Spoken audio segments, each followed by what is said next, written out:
Okay, welcome to our classes.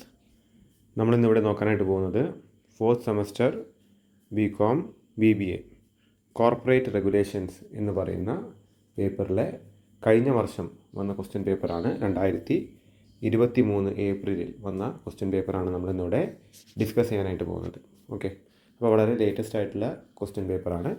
അപ്പോൾ അതുകൊണ്ട് തന്നെ എല്ലാവരും ശ്രദ്ധിക്കുക. അപ്പോൾ നിങ്ങൾക്ക് ഇനിയിപ്പം സെക്ഷൻ വൈസോ അതല്ലാന്നുണ്ടെങ്കിൽ സീലിങ്ങിനെ കുറിച്ചൊന്നും കൂടുതൽ കാര്യങ്ങൾ നിങ്ങളോട് പറയേണ്ട ആവശ്യം വരുന്നില്ല. കാര്യം നിങ്ങൾ ഓൾറെഡി ഫെമിലറൈസ്ഡ് ആണ്. നിങ്ങൾ പഠിച്ചു തുടങ്ങിയത് തന്നെ ഈ സീലിങ്ങുള്ള പേപ്പർ വെച്ചിട്ടാണ്. 2022 ബാച്ചായിരിക്കും നിങ്ങളിപ്പോൾ റെഗുലർ എഴുതുന്ന കുട്ടികളാണെങ്കിൽ എഴുതുന്നുണ്ടാവുക. അല്ലാത്ത പക്ഷം ഇതിപ്പോൾ സപ്ലിക്കാരാണെങ്കിൽ ഓൾറെഡി നിങ്ങൾ എഴുതി കഴിഞ്ഞ ഒരു എക്സാമാണ്.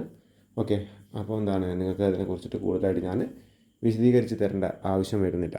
ഓക്കെ, അപ്പോൾ സെക്ഷൻ എ ആണ് 3 മാർക്കിനാണ് നമുക്ക് ചോദ്യങ്ങൾ വരുന്നത്. 10 ചോദ്യങ്ങളാണ്. നിങ്ങൾ മിനിമം അറ്റ്ലീസ്റ്റ് 10 ആണ് പറഞ്ഞിരിക്കുന്നത്.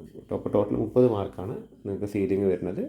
15ഓളം ചോദ്യങ്ങളുണ്ട്. അപ്പോൾ എക്സ്ട്രാ ഒരു 15 മാർക്ക് അവിടെ കിടക്കുന്നുണ്ട്. അപ്പോൾ അതുകൊണ്ട് നിങ്ങൾ പരമാവധി എന്ത് ചെയ്യണം, ഉത്തരങ്ങൾ എഴുതാനായിട്ട് ശ്രമിക്കണം. ഓക്കെ, അപ്പോൾ സെക്ഷൻ എയിൽ 3 മാർക്കിൽ ആദ്യത്തെ 5 ചോദ്യങ്ങൾ നമുക്കൊന്ന് നോക്കാം.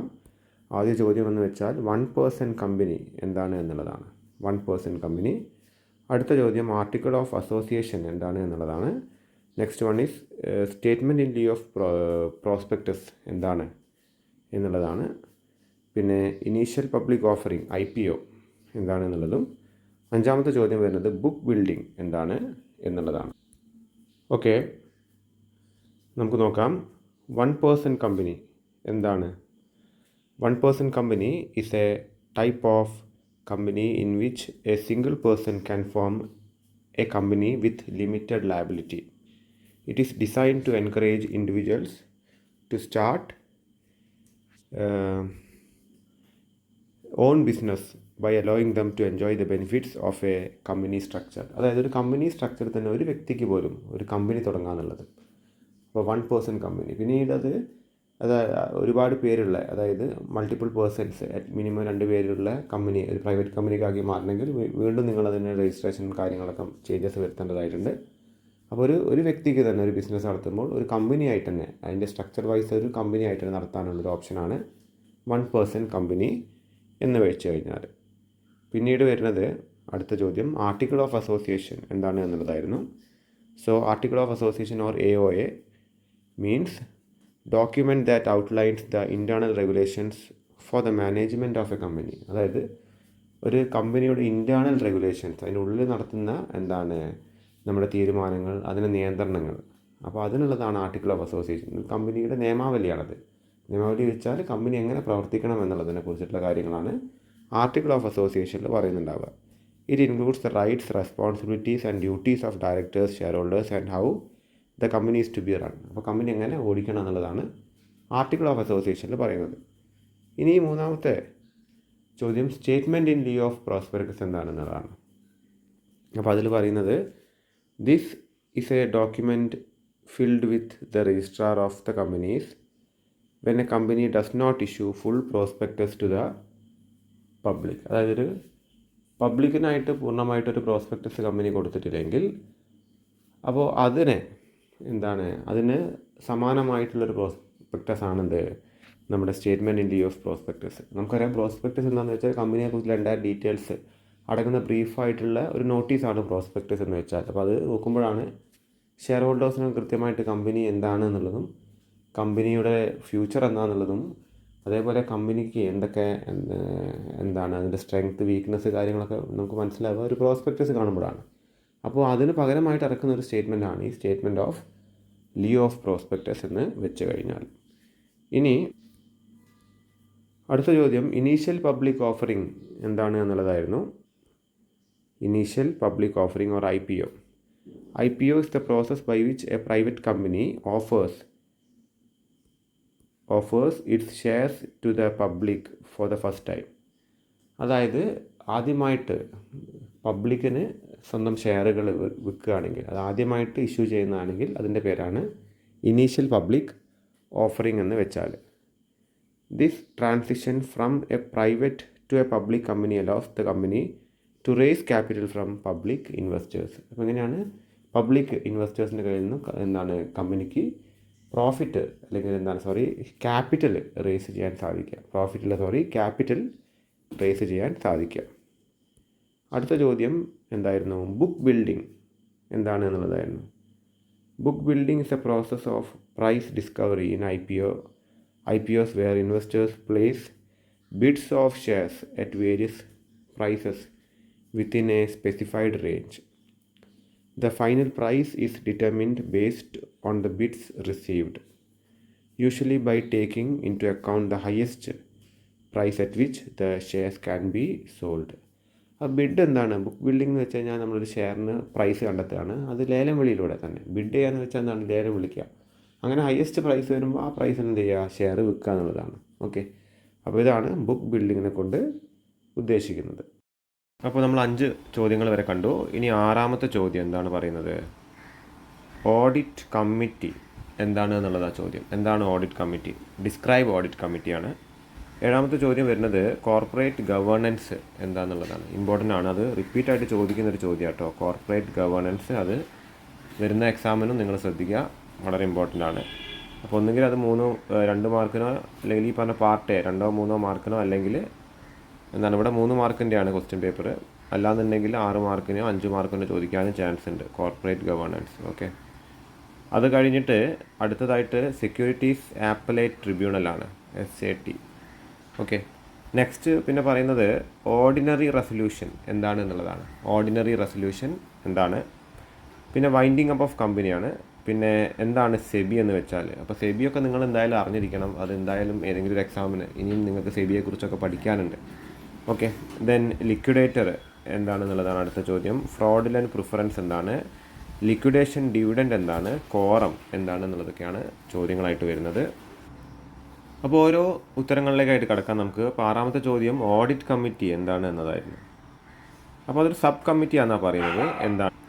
അപ്പോൾ എന്തിനു വേണ്ടിയുള്ള സബ് കമ്മിറ്റിയാണ്? Of a company's board of directors responsible for overseeing the financial reporting process, the audit process, company's internal control and compliance with laws and regulations. അപ്പോൾ കമ്പനിയുടെ ഇൻറ്റേർണൽ കൺട്രോൾ, ഓഡിറ്റ് പ്രോസസ്സ് ഇതിനൊക്കെ വേണ്ടിയിട്ടുള്ളൊരു കമ്മിറ്റിയാണത്. Typically composed of independent director. അപ്പോൾ ഇതിൽ അധികം independent directors ആയിരിക്കും ഉണ്ടാവുക. Okay, committee ensures integrity of financial statement. Financial സ്റ്റേറ്റ്മെൻറ്റിന് കൃത്യമായിട്ടുള്ള ഫിനാൻഷ്യൽ സ്റ്റേറ്റ്മെൻറ്റ് ഒരു കുറ്റങ്ങളില്ലാത്ത രീതിയിൽ തന്നെ ഫിനാൻഷ്യൽ സ്റ്റേറ്റ്മെൻറ്റ്സ് അതിൻ്റെ ഇൻറ്റഗ്രിറ്റിയോട് കൂടി തന്നെ അത് പ്രസൻറ്റ് ചെയ്യുമെന്ന് ഉറപ്പുവരുത്തുന്ന ഒരു കമ്മിറ്റിയാണ് ഈ audit committee. Okay, the qualifications and independence of external auditors and the performance of the companies internal audit function. Key responsibilities include reviewing financial statements, discussing significant accounting policies and practices, and evaluating risk management policies. Okay, അപ്പോൾ ഇതാണ് audit കമ്മിറ്റിയെ കുറിച്ചിട്ട് പറയാനുള്ളത്. ഇനി അടുത്തത് നമുക്ക് corporate ഗവേണൻസിനെ കുറിച്ചിട്ടായിരുന്നു നോക്കാനുണ്ടായിരുന്നത്. Okay, corporate governance അതായിരുന്നു അടുത്ത ചോദ്യം.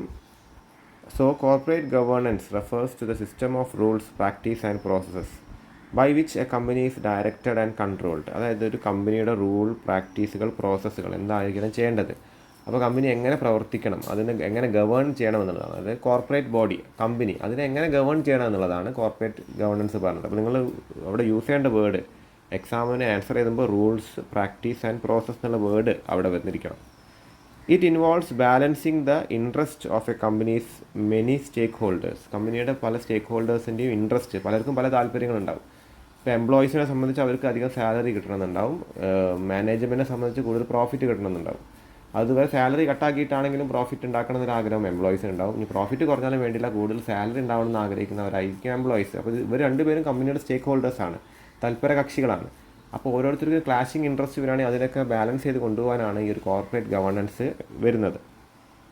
ഓക്കെ, ഇനി എംപ്ലോയി ആൻഡ് മാനേജ്മെൻറ്റ് മാത്രമല്ല, ഷെയർ ഹോൾഡർ ഉണ്ട്, മാനേജ്മെൻറ്റ് നമ്മൾ പറഞ്ഞു, കസ്റ്റമേഴ്സ് ഉണ്ട്, supplier, financiers, government and the community also. അതായത് സൊസൈറ്റി പോലും ഒരു സ്റ്റേക്ക് ഹോൾഡറാണ്.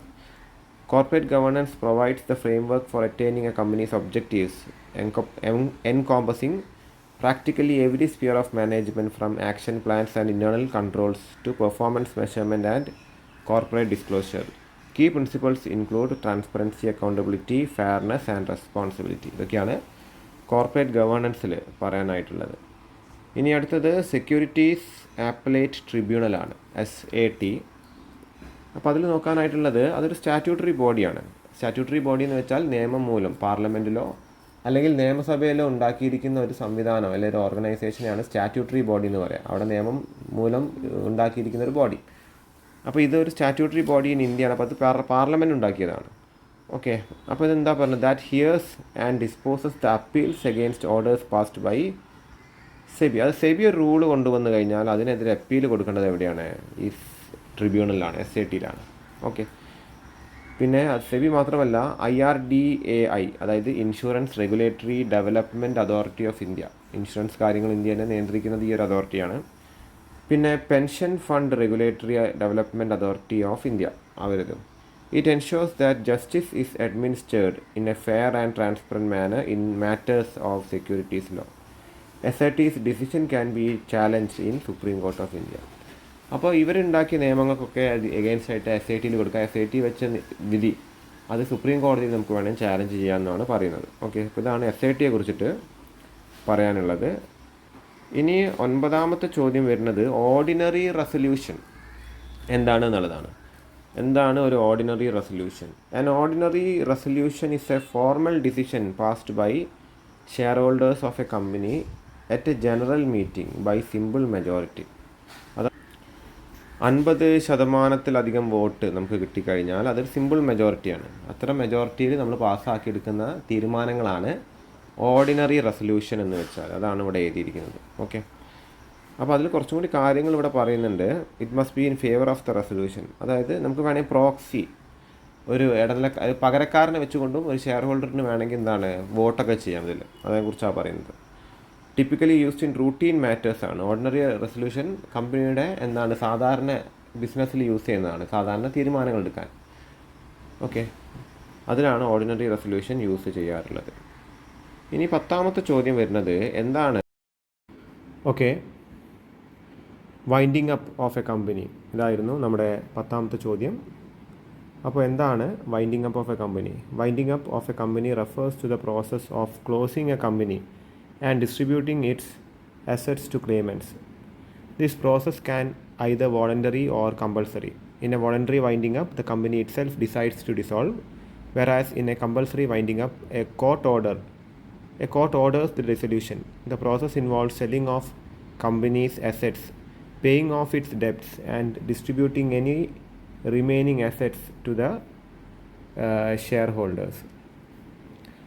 അതായത് നമ്മളൊരു കമ്പനി അടച്ചുപൂട്ടി അതിന് അവകാശമുള്ളവർക്കൊക്കെ അതിൻ്റെ പൈസ വീതിച്ചു കൊടുക്കുക, അതിന് കമ്പനിക്ക് ആർക്കൊക്കെ ബാധ്യത ഉണ്ടോ അവർക്കൊക്കെ പൈസ വീട്ടുക.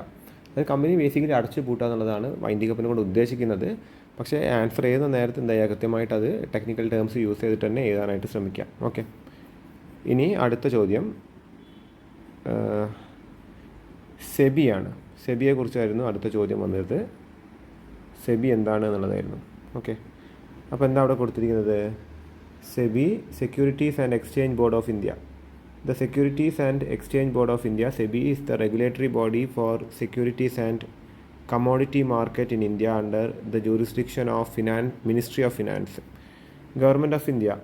It was established in 1988. അതായത് ministry of finance, government of ഇന്ത്യയുടെ അണ്ടറിലുള്ള മിനിസ്ട്രി ഓഫ് ഫിനാൻസ് ആണ് സെബി എന്ന് പറയുന്ന സംഘടന കൊണ്ടുവന്ന് പ്രധാനമായിട്ടും സ്റ്റോക്ക് എക്സ്ചേഞ്ചുകളെ നിയന്ത്രിക്കാൻ, റെഗുലേറ്റ് ചെയ്യാനും അവർക്ക് മാർഗ്ഗനിർദ്ദേശങ്ങൾ കൊടുക്കാനും വേണ്ടിയിട്ടാണ് സെബി നിലവിൽ വന്നത്. 88 എസ്റ്റാബ്ലിഷ് ചെയ്തത്. ഓക്കെ, 92 സ്റ്റാറ്റ്യൂട്ടറി പവേഴ്സ്, അതായത് നിയമം മൂലം പാർലമെൻറ്റ് പാസ്സാക്കിയ നിയമങ്ങൾ മൂലം സെബിക്ക് അധികാരം കൊടുത്തത് 92. ഓക്കെ, പിന്നെ വരുന്നത് its primary objectives to protect investor interest. അതായത് രാജ്യത്ത് ഈ ഓഹരികളിൽ ഇൻവെസ്റ്റ് ചെയ്യുന്ന ആൾക്കാർക്ക് അവരുടെ താല്പര്യം മുൻനിർത്തിക്കൊണ്ടാണ് സെബി നിലവിൽ വന്നത്. Promote and regulate the securities market. Securities മാർക്കറ്റിനെ പ്രൊമോട്ട് ചെയ്യാനും റെഗുലേറ്റ് ചെയ്യാനാണ്. And develop the market by enforcing regulations and guidelines to fair practice. അത് മാർക്കറ്റിനെ ഡെവലപ്പ് ചെയ്യാനുമാണ് ഇതിനെ കൊണ്ട് ഉദ്ദേശിക്കുന്നത്.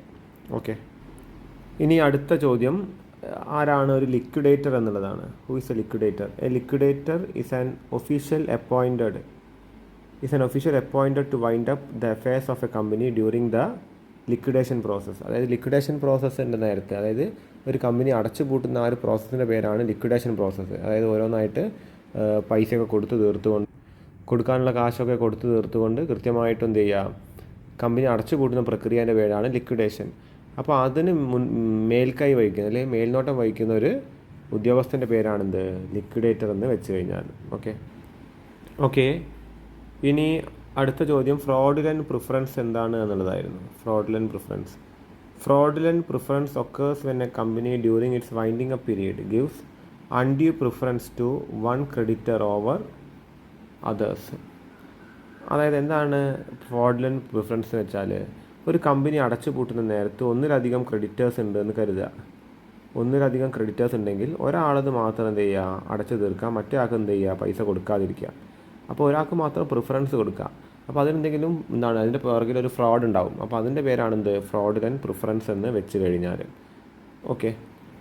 This usually involves the company making payments or transfer assets to a particular creditor while insolvent with intent of placing that creditor in a better position than others. Such actions can be invalidated by the court to ensure fair distribution among all creditors. എല്ലാ ക്രെഡിറ്റേഴ്സിനും fair ആയിട്ട് distribution കിട്ടാൻ വേണ്ടിയിട്ട് കോടതിക്ക് എന്ത് ചെയ്യാൻ സാധിക്കും, അത്തരം preference റദ്ദാക്കാൻ സാധിക്കും.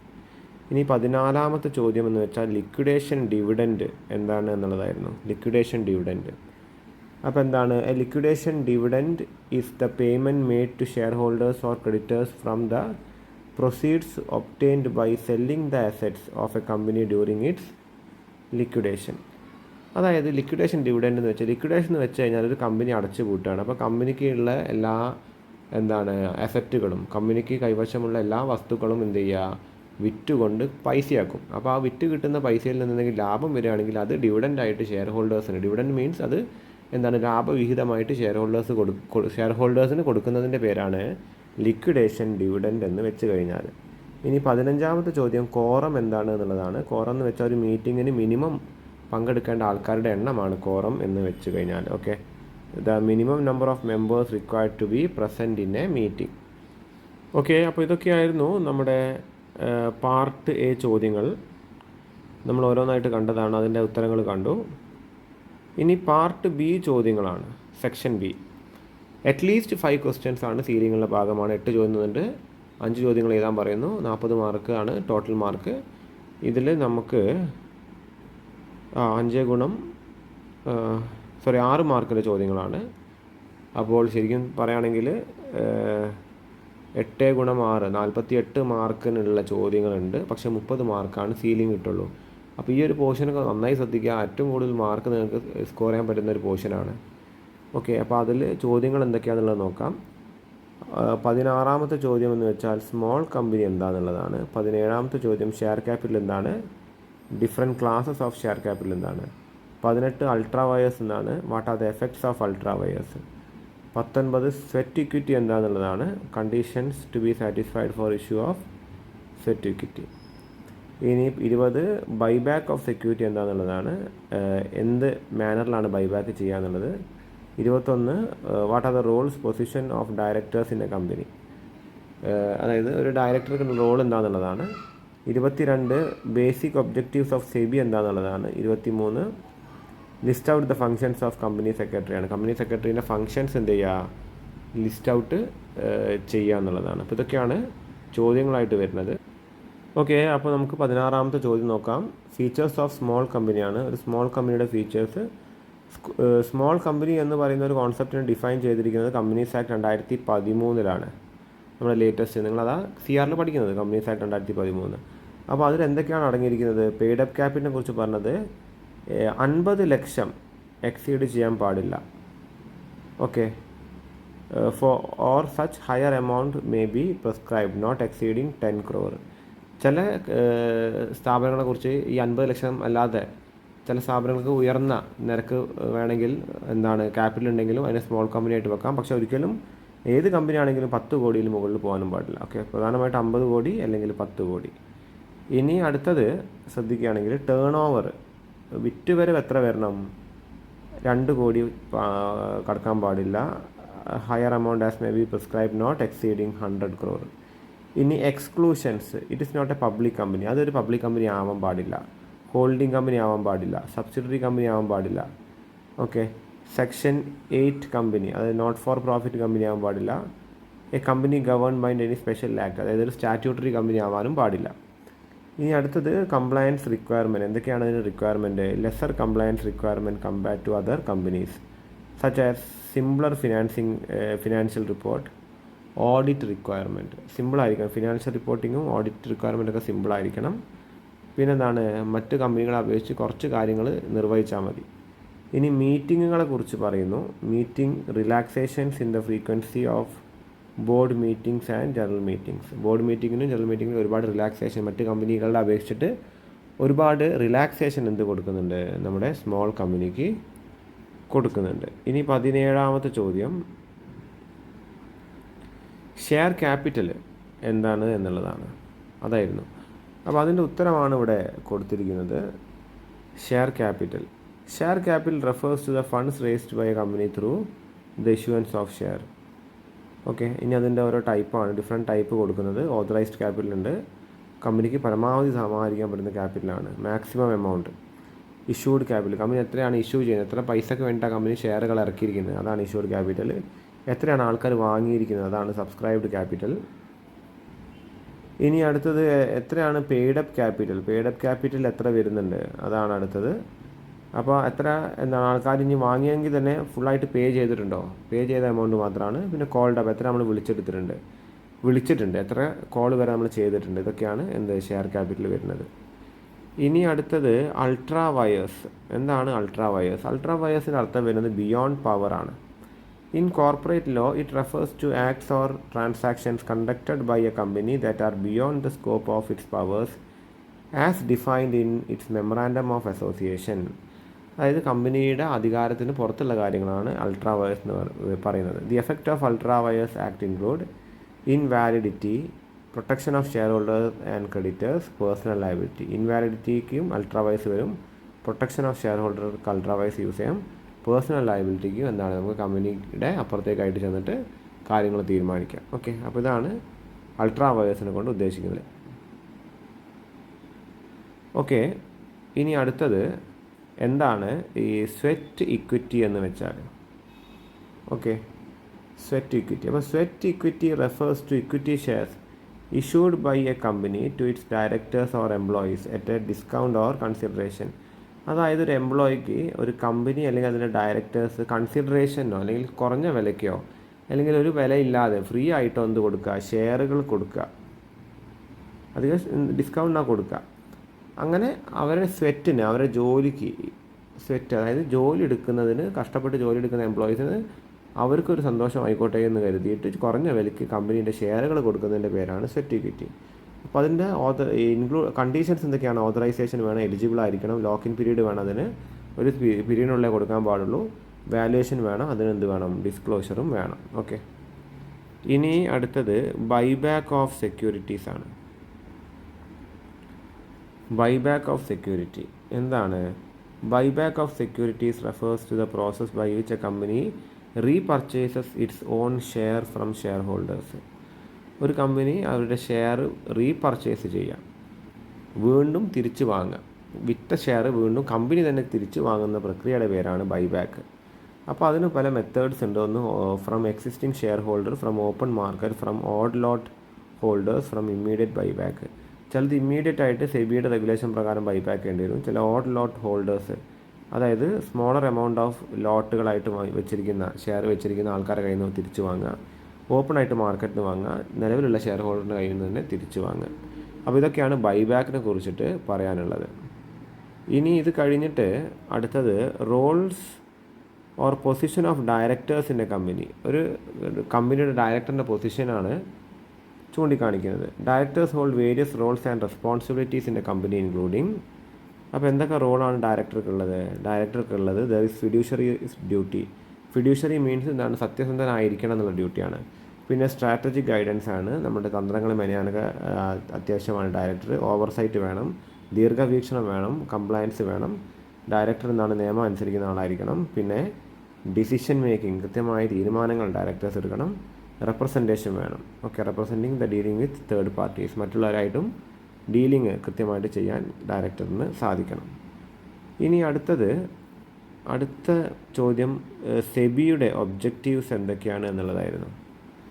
Okay, securities and exchange board of India has the following basic objectives. Protection of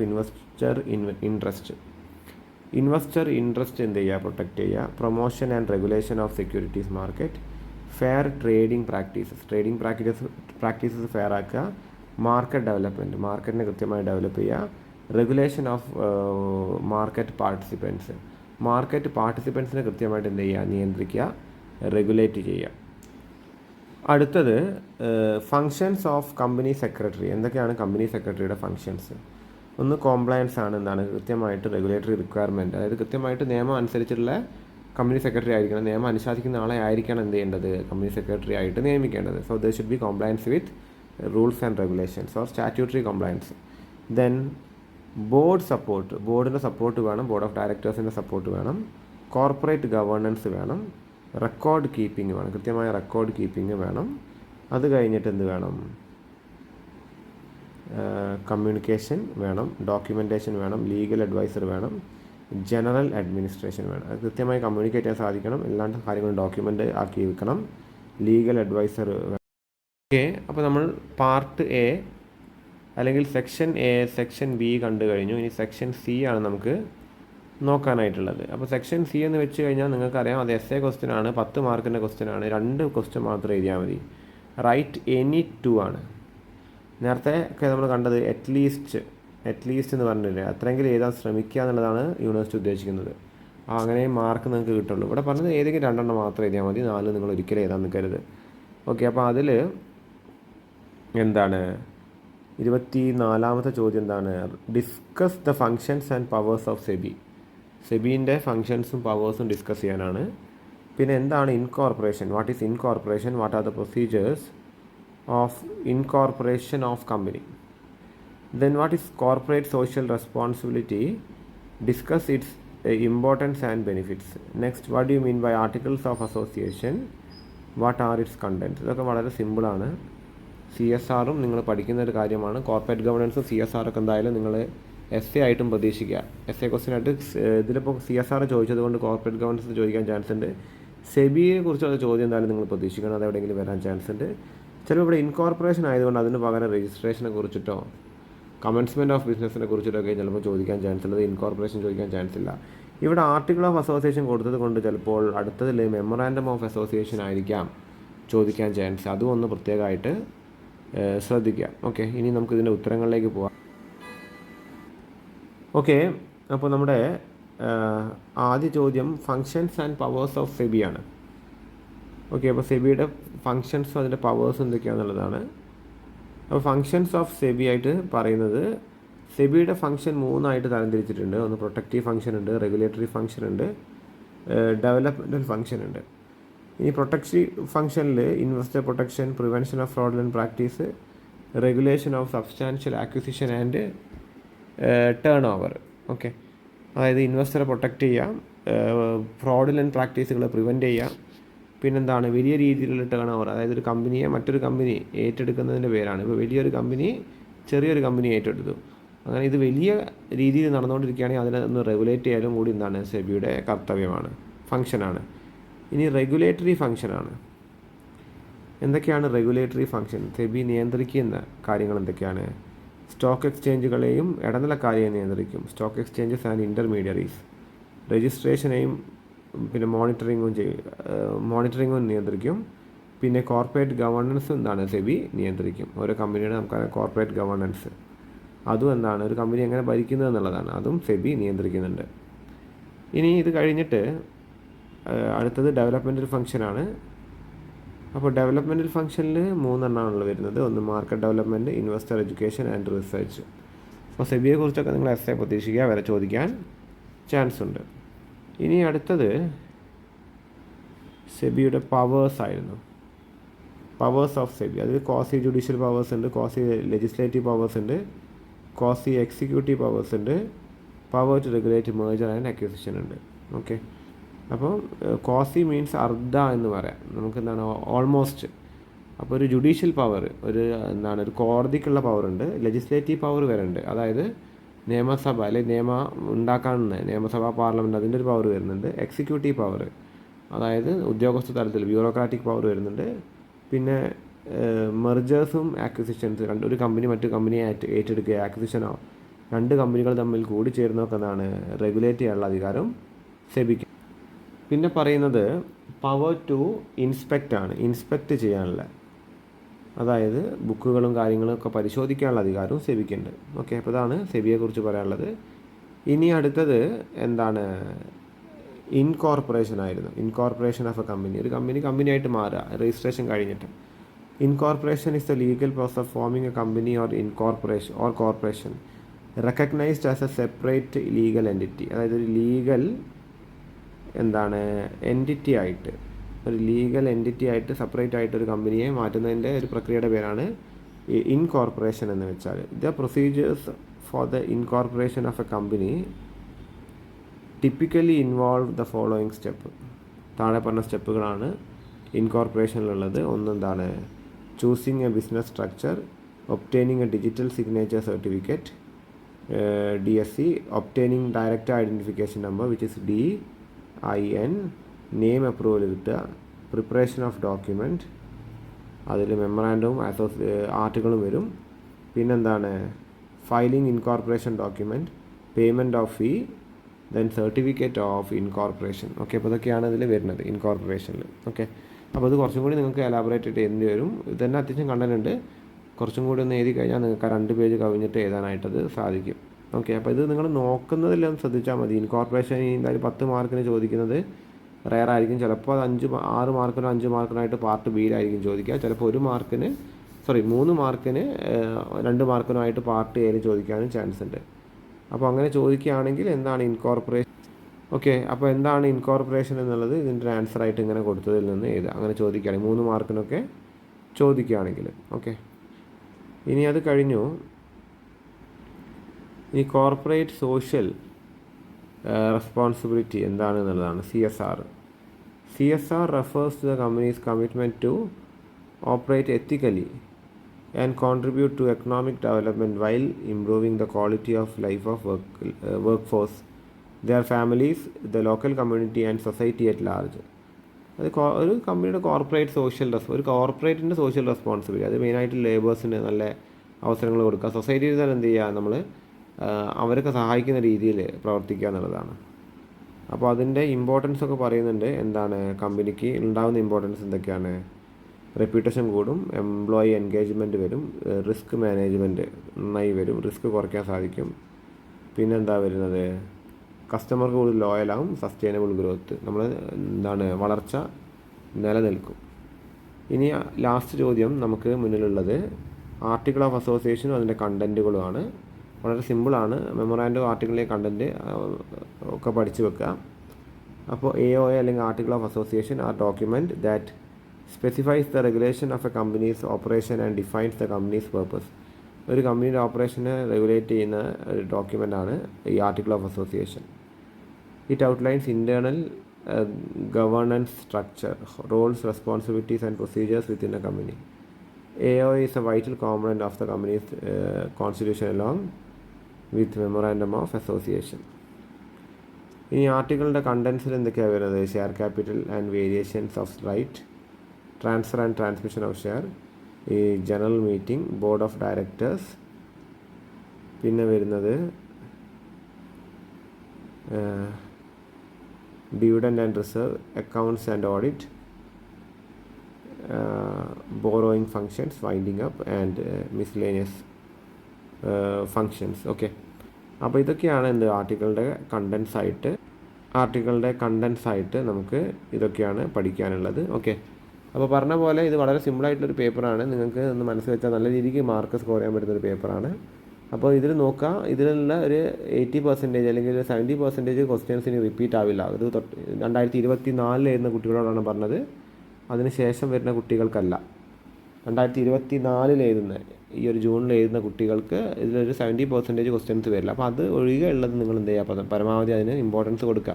ഇപ്പോൾ ക്വസ്റ്റ്യൻ പേപ്പർ ഡിസ്കഷൻ അങ്ങനത്തെ ഒരു റെലവൻസും കൊണ്ട് ചിലത് റിപ്പീറ്റ് ചെയ്ത് വരും. ഓക്കെ, അപ്പോൾ സെബിയൊക്കെ ആണെങ്കിൽ ഇടയ്ക്കിടയ്ക്ക് വീണ്ടും എല്ലാ ഇതിലും വരുന്നതാണ്. ഇപ്പോൾ ആർട്ടിക്കിളും വരും. പക്ഷേ അത് എസ് ആയിട്ട് ചിലപ്പോൾ ഇനിയിപ്പോൾ ചോദിക്കുന്ന കേസ് വളരെ റെയർ ആയിരിക്കും. ഓക്കെ, അപ്പോൾ അതുകൊണ്ട് എല്ലാവരും നന്നായിട്ട് നോക്കുക. Okay, all the best.